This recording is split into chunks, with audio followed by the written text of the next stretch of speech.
Добър вечер! Вие сте с новините на кабелна телевизия Делта на 19 декември. Аз съм Диана Димитрова. Започвам с водещото събитие. Взрив в частен завод в Мъглиж причини смъртта на един човек и рани други 4 души, 2 жени и 2 мъже. Загиналият работник е бил затрупан в цеха и е починал на място. Жените, едната от които на 30 години, а другата на 51, са получили рани от изгаряния. По-късно те са били транспортирани към клиниката по изгаряния в столичната болница Пирогов. Пострадалите мъже остават под лекарско наблюдение в болницата в Стара Загора. Кметът на Мъглиж, господин Господинов, обясни, че в завода се произвеждат патрони и ловни муниции. Няма информация какви са причините за взрива в частния цех, който се намира в западната част на завод Арсенал. Това са заводи със специален режим, в които никой няма право да влиза. Не е ясно дали има опасност за населението, допълни кметът. Фирмата, чийто завод се взриви, е Vertex ЕОД, която се занимава с производство на пиротехнически изделия. По думите на областния управител на Стара Загора, Георги Ранов, завода е преминал през скорошна проверка, при която не са били установени нарушения. След инцидента около 10 автомобила с служители на фирмата, собственик на цеха, напуснаха района и отидоха в районното управление на полицията. Служители на инспекцията по труда влязоха в цеха, за да извършат проверка. Главният секретар на МВР, Светлозар Лазаров, също беше на мястото. По разпореждане на министъра на околната среда и водите Ивелина Василева, мобилна станция за измерване качеството на атмосферния въздух също пристигна в Мъглиж. Експертите на място направиха замервания на въздуха. През последните 5 години в предприятието в Мъглиж не е имало нито едно нарушение на мерките за безопасност и трудовата дисциплина.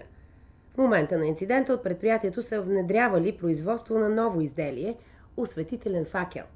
Инцидентът в Мъглиж бе предшестван от взрива на завода за утилизация на боеприпаси в Горни Лом в началото на октомври, при който загинаха 15 души. Новите болници няма да имат право на договор с Националната здравноосигурителна каса. Това реши мнозинството, приемайки окончателно закона за бюджета на здравната каса за 2015 година. Болниците, които след 31 декември 2014 са получили за първи път разрешение за дейност от Закона за лечебните заведения, както и тези, в чието разрешение за дейност са включени нови такива след 31 декември 2014, не могат да сключват договори и допълнителни споразумения с касата за съответните дейности. Лидерът на БСП Лява България Михаил Миков бе категоричен, че текста на закона е противоконституционен. Лидерът прогнозира съдебни дела заради този текст. Здравният министър Петър Москов аргументира промените с медицинската необходимост. Той акцентира върху нуждата от изготвяне на национална здравна карта, която ще покаже в кои райони от какви лечебни заведения има нужда. Русия е важен партньор на България за развитието на енергийния сектор.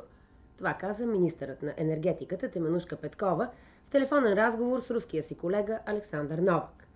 Двамата министри обсъдиха важни аспекти на сътрудничеството между двете страни в енергийната област. Министър Петкова запозна руския си колега с непроменената официална позиция на нашата страна за реализацията на проекта Южен поток. За България това е важен проект, както от гледна точка на диверсификация на маршрутите за доставка на природен газ, така и заради очакваното икономическо оживление и създаване на нови работни места при строителството и експлоатацията на газопровода, каза тя. Петкова бе категорична, че проектът трябва да се реализира при спазване на европейското законодателство. Тя представи пред Новак предложението за изграждане на газов хъб на територията на страната в контекста на българската позиция, свързана с Южен поток. Както е известно, идеята на правителството е да бъде изграден такъв разпределителен център край Варна, там където трябва да излезе тръбата от морската част на газопровода Южен поток. Тази идея беше представена и пред Европейската комисия от премиера Бойко Борисов при посещението му в Брюксел.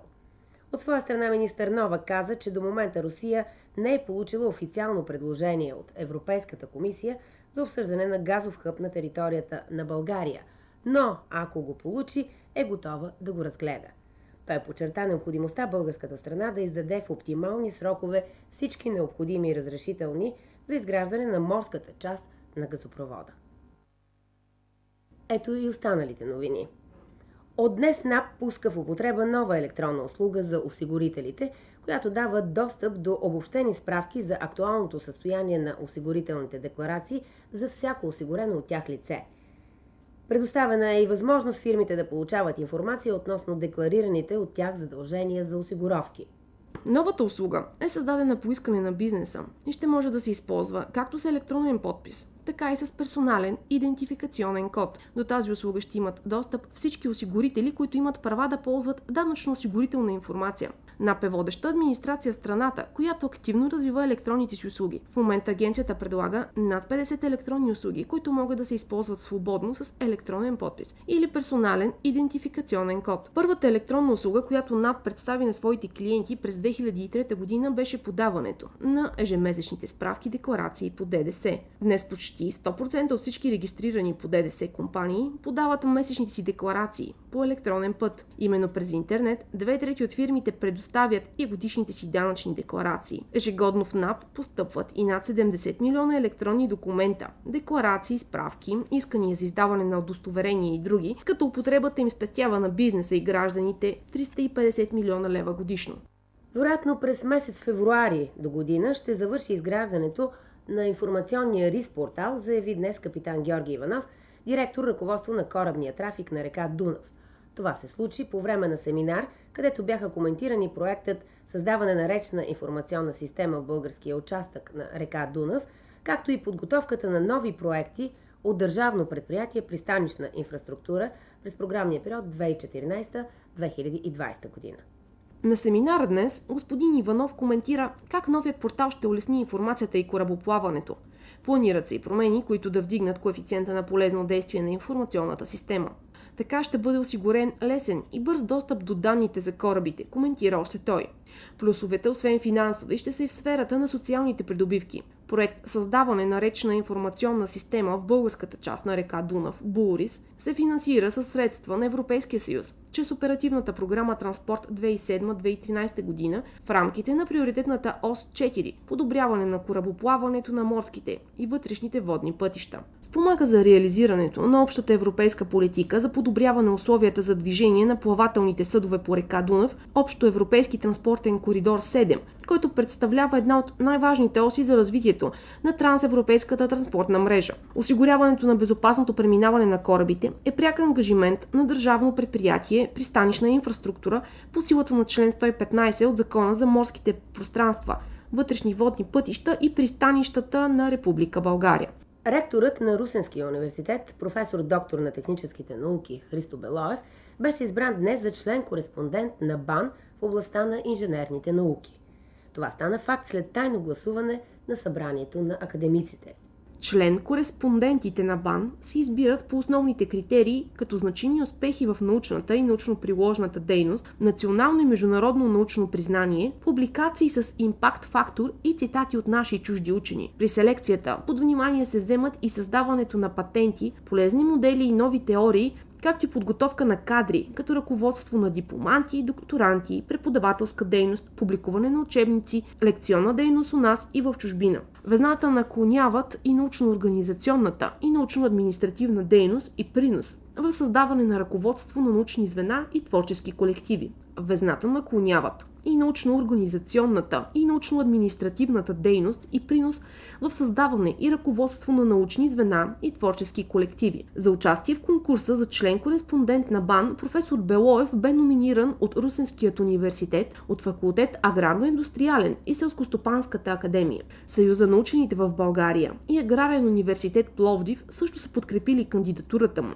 Зад номинацията на професор Христо Белоев застанаха и конференцията на германските ректори, Съвета на дунавските градове и региони и 38 научни институции и организации, като 33 от тях са чуждестранни, включително и представители от Германия, Австрия, Холандия, Чехия, Унгария и Словакия. В конкурса за член-кореспондент на БАН професор Белоев участва с 244 научни публикации, 6 монографии, 5 учебници и учебни помагала, 12 патенти и полезни модели, 4 нови технологии и други. Ръководител е на 22 докторанти, от които 8 чуждестранни от Виетнам и Казахстан. Професор Белоев е избран за член-кореспондент на Българската академия. Това е инициатива, за която се Браво. Току-що се обажи Благодаря. професор академик Воденичаров, председателя на БАН. Това не е новина на днешния ден. Да, и то в момент, в който... Да. Само да се вадя за цветята. Това за мен е лично, в личен план, едно от, т.е. най-голямото постижение до момента. И едно признание в състезание с много други колеги от страната, което аз имах информация, че в отделението по инженерни науки от 13 тях кандидата съм подреден на първо място. Над 3000 лева бяха събрани от продажбата на билети за традиционния коледен благотворителен концерт на математическа гимназия Баба Тонка. Организираното събитие премина под наслов "Да възкресим коледния дух" и снощи препълни голямата зала на доходното здание. Сред официалните гости бяха вице-консулът на Генералното консулство на Руската федерация в Русе Андрей Малакей, председателят на Обществения съвет на фонд "Математика на бъдещето" Иван Иванов и други. Приветствие към присъстващите в началото на концерта поднесоха директорът на гимназията Митко Кунчев и председателят на училищното настоятелство и заместник кмета на община Русе Наталия Кръстева. Стана ясен и ученикът, който през 2015 ще получава стипендия от фонд Елица Цветинова Русинова. Това е шестокласникът Виктор Кожухаров, който беше награден за високи постижения в областта на информатиката. За принос към повишаване авторитета на училището и високите резултати на неговите възпитаници, грамоти и парични награди получиха и двама преподаватели. Това са Ивета Иванова, старши учител по английски език, и Иван Зартов, старши учител по история и цивилизация. За да възкресят коледния дух, на сцената се представиха артистите 11-те класове, ръководени от Антония Киранова, виртуозните танцори с ръководител Дилянка Ангелова и певците, напътствани от Весела Николова и Албена Добрева. Активно участие в спектакъла взеха и много преподаватели, които демонстрираха завидни умения в пеенето и танците. В края на концерта коледари навестиха своеобразния стопанин на училището, директорът господин Кунчев, и го дариха с погача и нарекоха за здраве и берекет през новата 2015 година. Това бяха новините на кабелна телевизия Делта за днес, 19 декември. От мен Диана Димитрова и екипът ни, приятна и спокойна вечер и хубав уикенд!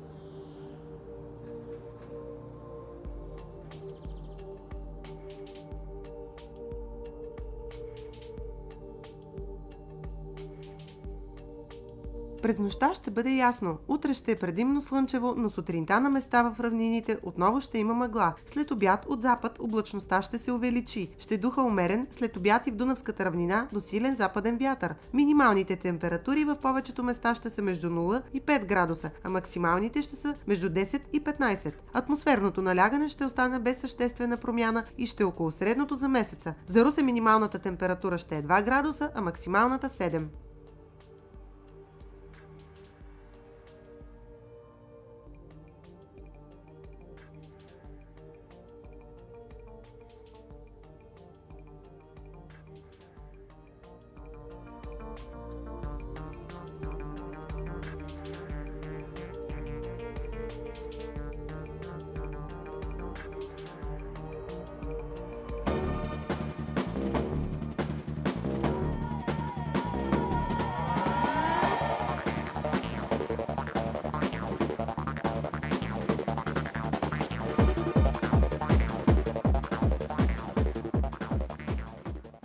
Заседанието на изпълнителния комитет на ФИФА в Мароко започна при засилени мерки за сигурност. Основната тема, която беше разисквана, е разследването на Майкъл Гарсия относно получаването на домакинствата на световните първенства през 2018 и 2022 година, които трябва да се проведат съответно в Русия и Катар. Срещата в луксозният хотел в Маракеш стартира един ден след оставката на Гарсия. Той напусна следователският пост заради липса на лидерство в Световната футболна централа. Американският адвокат Гарсия подаде оставка от комисията комисия по етика на ФИФА в знак на протест срещу публикуването на съкратен вариант на откритията му около Русия и Катар и домакинствата на двете световни първенства. Вторият капитан на Реал Мадрид Серхио Рамос не излезе да тренира със своите съотборници 2 дни преди финала на световното клубно първенство срещу Сан Лоренсо. Централният бранител получи мускулни болки по време на полуфинала и се очаква да бъде готов за съботната битка. Хамес Родригес тренира на пълни обороти втори пореден ден и ще се конкурира за мястото в халфовата линия. Днешното занимание в Маракеш протече при слънчево време и температура от 16 градуса. Тренировката започна с 3-минутен монолог на Карло Анчелоти към неговите възпитаници. Финалът е в събота от 21 часа и 30 минути. Линдзи Вон иска да се концентрира само върху скоростните състезания от Световната купа по скиалпийски дисциплини. 30-годишната американка спечели победа в спускането в Лейк Луис на 7 декември и е амбицирана да продължи силното си представяне в тази дисциплина. Искам да насоча фокуса си в скоростните дисциплини. Не знам защо трябва да участвам в слалома. Става все по-трудно, заяви Вон, която е бивша носителка на Световната купа. Последните години американката лекува тежка контузия в коляното. Линдзи Вон спечели второто спускане за сезона от Световната купа по скиалпийски дисциплини в Лейк Луис.